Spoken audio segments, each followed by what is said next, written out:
السلام عليكم ورحمة الله وبركاته. معكم أخوكم بسام الشماع.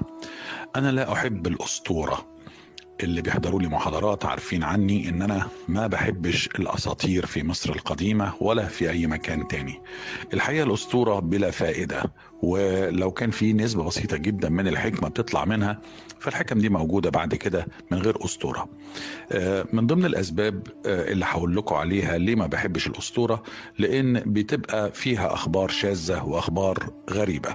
تعالوا اقرا لكم جزء من الاسطورة اللي كلكم بتحبوها، اللي هي اسطورة ايزيس واوزوريس او ايسات ووسير بالهيروغليفية. كلنا عارفين هذه الاسطورة وعارفين المشكلة اللي كانت ما بين ست واخوه وسير او اوزوريس، وازاي قتلوا وقطعوا وكل القصة المعروفة والوفاء بتاع ايسات اللي هي ايزيس وكل هذا. لكن الآن حضروا نفسيكم على مفاجأة كبيرة جدا جدا جدا.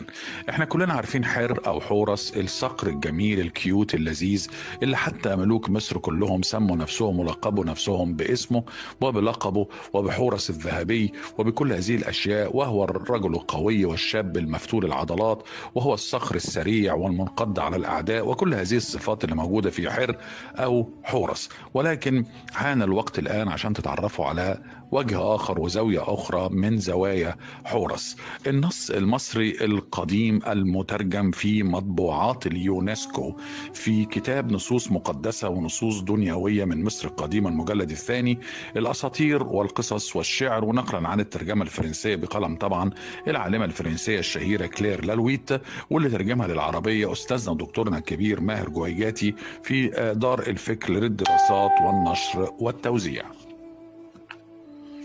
يلا بينا نقرأ مع بعضينا بعض السطور من النص المترجم من الهيروغليفية. والحقيقة ان هذا النص سوف يصيب الناس اللي بتحب حورس واللي بتحب الأسطورة المصرية القديمة بالإحباط شوية والحزن، ولكن بالنسبة لي أنا هي يعني أكدت صدق مشاعري وصدق رأيي في الأسطورة.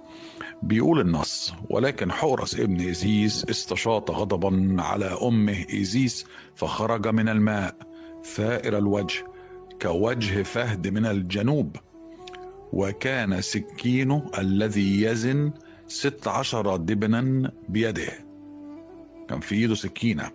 يقول النص: فقطع رأس أمه إيزيس.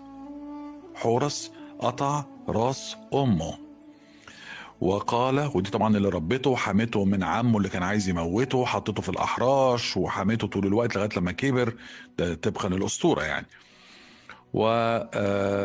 فالنص بيقول ايه: فقطع رأس امه ايزيس واخذه بين يديه وحمله فوق التل، وتحولت ايزيس الى تمثال من الصوان بلا رأس، وقال: راحر اختي الى جحوت، ترى من هي اذن تلك التي اتت وهي بلا رأس؟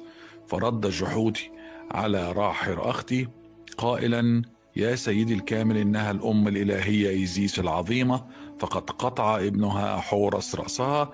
عندئذ صاح راحر اختي صيحه مدويه وقال للالهه التاسوع: هيا بنا نوقع عليه عقابا صارما. وصعد التاسوع إلى التل بحثا عن حورس ابن إيزيس، وكان حورس راقدا تحت شجرة في بلد الواحة. المصدر مطبوعات اليونسكو، ترجمة العالمة الفرنسية عالمة المصريات كلير لالويت، قرأها عليكم بسام الشماع. اعرف تاريخك بس اعمل شماع. إخراج سارة الحريرية.